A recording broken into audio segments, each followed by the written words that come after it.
राधे राधे प्रिय भक्तों पहले आप लोग ये वीडियो देख लो। वीडियो के लास्ट में मैं आपसे मिलता हूँ। तो सभी प्रिय भक्तों को दिल से राधे राधे। पहली जिम्मेदारी आपकी क्या है?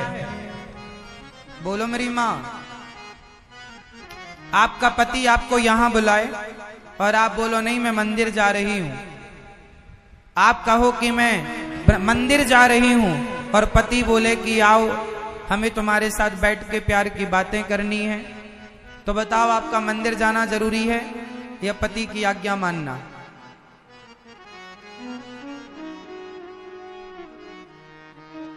क्या जरूरी है बताओ?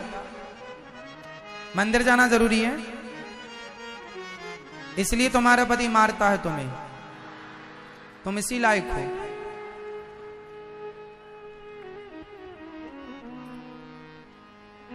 हम कह रहे हैं ना कि पति को ही मंदिर मानो। पति जिस देवता को देखने तुम मंदिर जा रही हो, क्या वो देवता तुम्हारे पति में नहीं है? क्या वो भगवान तुम्हारे पति में नहीं है? गलतियां यही तो आप करती हो। तुम्हें मंदिर जाना है। हां, पति दुष्ट हो, शराबी हो, नालायक हो, आपके साथ गलत व्यवहार करता हो, ऐसा पति यदि है और आपको सत्संग से रोके, मंदिर जाने से रोके, रोज रोके, रोज आपको मारे, आपको गालियां दे, यदि नालायक है, दुष्ट है, तो समझ में भी आता है कैसे दुष्ट पति की बात नहीं मानना। पर पति सही है, ठीक है, तो मुझे लगता है आपके पति का शरीर ही मंदिर है और पति के भीतर रहने वाला परमात्मा ही आपका भगवान है। उसे ही ईश्वर मानकर उसकी आज्ञा का पालन करो। उसकी प्रसन्नता ही आपकी प्रसन्नता हो। और पुरुष को भी चाहिए कि अपनी पत्नी की प्रसन्नता में प्रसन्न रहे। पत्नी की खुशी उसकी खुशी हो, पत्नी की आंखों में आंसू ना आए। आपकी पत्नी खुश है, आपका पति खुश है, आपका बच्चा खुश है। क्या चाहिए आपको बताओ? मंदिर क्यों जाया जाता है? खुशी के लिए। और मंदिर जाने से यदि आपका पति खुश नहीं है तो पति की खुशी के लिए मत जाओ 2 दिन। आज नहीं जाते आपकी खुशी के लिए, पर एक शर्त है। कल हमें जाने दोगे? हाँ जाने देंगे, पर एक शर्त और है। कल आप भी हमारे साथ चलोगे मंदिर? हाँ ठीक है। यदि वो कल आपकी, आज आपने उसकी खुशी का ख्याल रखा और कल उसने आपकी खुशी का ख्याल रखा, तो यही तो गृहस्थी है। क्यों जी? कई बार आप जिद करती हो या करते हो, पुरुष भी करता है, उससे रिश्ते टूट जाते हैं। भगवान सब जगह है। भगवान के लिए आपको कहीं जरूरत नहीं है जाने की। कर्म करना अच्छी बात है। महाराष्ट्र में एक भक्त हुई शक्कोबाई, विट्ठल नाथ जी के मंदिर में झाड़ू पोंछा बर्तन करती थी, भगवान के बर्तन पूजा के धुला करती थी। बहुत प्यार था भगवान विट्ठल नाथ जी से। और विट्ठल नाथ जी से इतना प्रेम होने के बाद एक पल के लिए वो मंदिर से हटती नहीं थी। एक पल के लिए भी वो भगवान को देखे बिना रहती नहीं थी। शादी हो गई उसकी 25 किलोमीटर दूर। और जब वो शादी हुई, पति बड़ा दुष्ट था, सास बड़ी दुष्ट थी, ससुर बड़ा दुष्ट था। उसे जाने नहीं देते थे मंदिर। कोई मंदिर नहीं जाएगी, कोई पूजा नहीं करेगी, सारी पूजाओं में पाबंदी लगा दी। पर उसके मन में तो भगवान थे। वो अपनी आंखों से विट्ठल नाथ जी को देखा करती और घर में झाड़ू पोंछा करती जाए और भाव बनाए कि मैं विट्ठल नाथ जी के मंदिर में झाड़ू लगा रही हूं। दर्शन करती जाए, भाव से, मन से दर्शन करती जाए। एक दिन बर्तन धुल रही थी कि संतों की टोली गुजरी। विट्ठल विट्ठल विट्ठला कीर्तन करते संत गए। नाम सुना, रोमांचित हो गया उसका शरीर। दौड़ पड़ी, संत जी कहाँ जा रहे हो? बोले पंढरपुर जा रहे हैं दर्शन करने विट्ठल नाथ जी का। हमें ले चलोगे क्या? हाँ चलो, आप भी चलो। संतों के पीछे लग गई। विट्ठल विट्ठल कहती दौड़ पड़ी।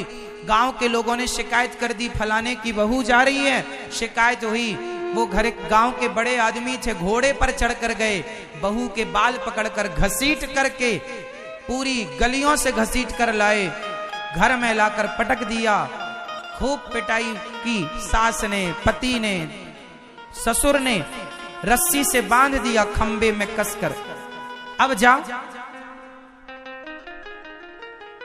उसके शरीर में इतने घाव हो गए, इतना मारा ना घर वालों ने, बिलने से मारा, डंडे से मारा, जूते से मारा, कितना मारा उसे। मूर्छित हो गई, बेहोश हो गई और बस एक ही बात कहती, हे विट्ठलनाथ जी क्या अपना दर्शन नहीं दोगे? हे विट्ठलनाथ जी क्या अपना दर्शन नहीं दोगे? रोती जाए और विट्ठल विट्ठल पुकारती जाए। मुझे दुख इस बात का नहीं है कि मेरे अपनों ने मारा है, दुख इस बात का है हे विट्ठलनाथ जी के मैंने आपका दर्शन नहीं किया, मैं दर्शन से वंचित रह गई, हे प्रभु दर्शन दे दो।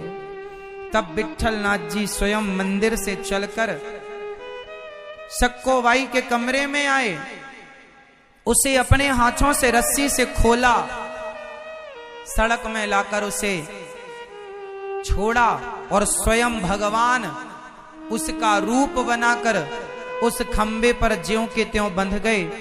किसके घर वालों को ऐसा लगे कि बहू घर पे ही है, और वो संतों के संग संग चल पड़ी। और जब मंदिर पहुंची तो मंदिर में जब भगवान का दर्शन किया, ऐसी उत्कंठा हुई मिलने की, हे प्रभु अब आपको देखने के बाद किसी और को देखना ना पड़े, ऐसा भाव मन में जागा। सबके देखते देखते उसकी अंतरात्मा निकली और जाके उसकी प्राण ज्योति, प्राण वायु भगवान के श्री चरणों में समा गई। आज भी समाधि है। घर वालों को पता चला, देखा तो वहां कोई नहीं कमरे में। सास ने कहा 1 घंटे पहले तक मैंने उसे मार लगाई है, खाने को ना देती, कुछ पानी पीने को ना देती, मारते। भगवान पिटते रहे बहू बनकर, किसके लिए? भक्त के लिए। ससुर कैसा है मायने नहीं रखता, पति कैसा है मायने नहीं रखता, सास कैसी है, घर कैसा है, खानदान कैसा है, मायने नहीं रखता। आपका भगवान से प्रेम कैसा है ये मायने रखता है। आपका भगवान से प्रेम कितना है ये मायने रखता है। यदि प्रेम है तो लंका में दुष्टों के बीच में रहकर विभीषण ने भक्ति कर ली कि नहीं? यदि तुम्हारे अंदर प्रेम है, भक्ति है, तो तुम्हें क्या लगता है मंदिर जाओगी तो ही भक्ति होगी? अरे भक्त को मंदिर नहीं जाना पड़ता, मंदिर में बैठा भगवान विट्ठलनाथ खुद सक्कोबाई के घर पहुंचकर उसकी जगह बंधन स्वीकार करते हैं और अपने भक्त को बंधन से मुक्त कर देते हैं। ये भगवान का स्वभाव है। इसलिए मेरे घर का माहौल कैसा है मायने नहीं रखता, घर का माहौल मायने नहीं रखता, मेरे मस्तिष्क में माहौल क्या है ये मायने रखता है। मेरे भीतर कैसा माहौल है, बाहर के माहौल से फर्क नहीं पड़ता, भीतर कैसा माहौल है ना मेरी मां। इसलिए भगवान को प्राप्त करने के लिए प्रेम चाहिए। प्रेम करने वाला भक्त सब में भगवान का दर्शन कर सकता है और सबकी खुशी का ख्याल रखना ही। भगवान किसके वश में है? भगत के वश में है। भगवान नाचते हैं किसके लिए? भक्तों की खुशी के लिए। मैया ने उखल से बांध दिया, किसके लिए बंध गए? भगवान मैया की खुशी के लिए। यदि भगवान आपकी खुशी का इतना ख्याल रखते हैं तो आपको भी अपने परिवार की खुशी का ख्याल रखना चाहिए और उनकी खुशी में ही भगवान की खुशी समझना चाहिए। इनको खुश रखते हुए भगवान का स्मरण करते रहो, है ना। एक संत जी एक स्त्री को देख रहे थे।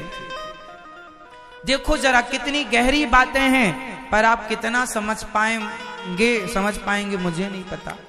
एक संत जी एक स्त्री को देख रहे थे। लोगों ने कहा वाह बाबा जी आप स्त्री को देख रहे हैं। संत जी ने कहा नहीं, मैं वो नहीं देख रहा हूं जो तू समझ रहा है। तो आप क्या देख रहे हैं? मैं इस स्त्री की सुंदरता को नहीं देख रहा हूं। फिर क्या देख रहे हैं आप? संत जी ने कहा कि आप समझ रहे हैं कि मैं स्त्री की सुंदरता देख रहा हूं ना, मैं ये देख रहा हूं कि जिस ये स्त्री इतनी सुंदर है तो इस परमात्मा को बनाने वाला कितना सुंदर होगा। जो वजर हुए अदब तेरे देखते हैं, वो शेर कत्ल पहले अपना देखते हैं। ना मतलब है तुझसे ना सूरत से तेरी, हम तो सिर्फ कन्हैया तेरी कलम देखते हैं। तो देखना तो देखो, सामान्य आप भी देखते हैं सब कुछ, पर देखना देखना भेद है। आप देखकर क्या देख रहे हैं, उसके पीछे कहां जा रहे हैं आप? यही है संसार। आप संसार में रहते हैं, संसार में आप भी रहते हैं, हम भी रहते हैं। फर्क कितना है? आप संसार को अपना मानते हैं, हम भगवान को अपना मानते हैं। संसार को सपना मानो, ये अपना नहीं है, भगवान अपने। आप और हम बहुत दूर नहीं हैं। हम और संत बड़े बड़े संत हुए हैं।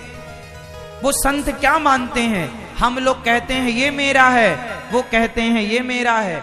मेरा आप भी कहते हैं, मेरा वो भी कहते हैं। फर्क कितना है? आप वस्तुओं को मेरा कहते हैं, ये वस्तु मेरी है। वो भगवान को मेरा कहते हैं कि मेरे तो गिरधर गोपाल। फर्क कितना है? सोच का फर्क है, विचारों का फर्क है, वरना बात कोई बहुत बड़ी नहीं है। भगवान को पाने के लिए कहीं भटकने की जरूरत नहीं है। आप अपने भीतर झांकिए कि आपके भीतर कितनी अशांति और कितनी शांति है। बताओ, बाहर शांति होना जरूरी है या भीतर? सबसे ज्यादा शांति कहां है बताओ? गांव में, शहर में और जंगल में। सबसे ज्यादा शांति कहां है बताओ?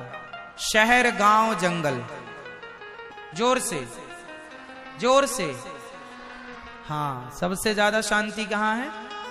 जंगलों में। कोई आता नहीं, कोई जाता नहीं। चिड़िए की जरा सी चहक भी स्पष्ट सुनाई पड़ती है। नदियों का वो कल कल करना भी स्पष्ट सुनाई पड़ता है। जरा भी हवा चल जाए तो झाड़ियों का झूमना भी, उनसे निकला हुआ शब्द भी क्लियर सुनाई पड़ता है। इतनी शांति जंगलों में है। कभी आपका मन नहीं होता कि हम जंगल जाएं और वहां ध्यान करें? जंगल जाने के पहले जो शांति जंगल में है, वो शांति आपके भीतर लानी पड़ेगी पहले। यदि भीतर शांति है तो शहर में भी वो शांति का अनुभव आप कर पाएंगे। और भीतर उथल पुथल मची है तो जंगल में जाके बैठ जाइए, देख लो कितना ध्यान लगता है आपका, कितनी शांति मिलती है आपको। इसलिए जितना कचरा है वो बाहर कम है, भीतर ज्यादा है। सारा कचरा आपने यहां रखा है। सास का 10 साल पुरानी गाली भी आपको याद है। किसी ने कुछ कह दिया था आपको 6 साल पहले, वो भी आपको याद है। अच्छी बात है, मैंने क्या सुनाई, कल क्या कहा था आपको, शायद आप भूल गए होंगे। लेकिन आपकी सास की 10 साल पुरानी कुछ बातें, पड़ोसन की कही कुछ बातें, जिठानी की कही कुछ बातें, पति की कही कुछ बातें आज तक आपको ज्यों की त्यों याद है। क्यों? जब आप स्वयं अपने आप को बदलना नहीं चाहते तो धरती में कोई आपको नहीं बदल सकता। हाँ प्रिय भक्तों, देख ली वीडियो? कैसी लगी वीडियो? अगर वीडियो देखने में अच्छी लगी है तो फटाफट कमेंट बॉक्स में राधे राधे जरूर लिख दीजिएगा। और इस वीडियो को लाइक करना तो बिल्कुल मत भूलना। और साथ ही साथ इस वीडियो से आज आप लोगों को एक मैं मैसेज देना चाहता हूँ। वो मैसेज ये है कि आज मैं आपको धनवान बनवाने जा रहा हूँ, धनवान बनाने जा रहा हूँ। इस वीडियो को देखने के बाद, मेरी बात सुनने के बाद आप एक धनवान इंसान बनने जा रहे हैं। वो धनवान कैसे आप लोग बनेंगे? ना रुपया से, ना पैसा से, ना किसी चीज़ से नहीं। आज धनवान आपको मैं अपने आप में धनवान बनाऊंगा। और अपने आप में धनवान कैसे बना जाता है? अपने आप में धनवान वही बनता है जो अच्छे कर्म करता है, अच्छी बातें करता है और अच्छे लोगों के साथ रहता है। आप लोग रुपया पैसा कमा लेते हैं तो सोचते हैं कि मैं धनी हो गया, मुझसे बड़ा धनवान कोई है नहीं। पर एक बार क्या, 1 से 2 बार सोच के देखिए आप, वो जो पैसा आपने कमाया है, जो इज्जत आपने कमाई है, जो आपने नाम कमाया है, क्या वो आपके साथ जाएगा? अंत समय में क्या वो आपके साथ जाएगा? नहीं ना। तो आपने इस भौतिक जगत में आके क्या कमाया? कुछ भी तो नहीं। खाली हाथ आए थे और खाली हाथ चले जा रहे हैं। कुछ कमाया आपने? नहीं कमाया ना। तो आज से क्या कमाएंगे मैं आपको बताता हूँ। अच्छे लोगों के साथ व्यवहार वो कमाएंगे, अच्छी बातें कमाएंगे, अच्छे कर्म करके अपने दुखों से निवारण, जो सुखी रहेंगे, हमेशा सुखी रहेंगे आप। और ये सब चीज़ें तब आएंगी जब आप दूसरों को सुख पहुंचाएंगे।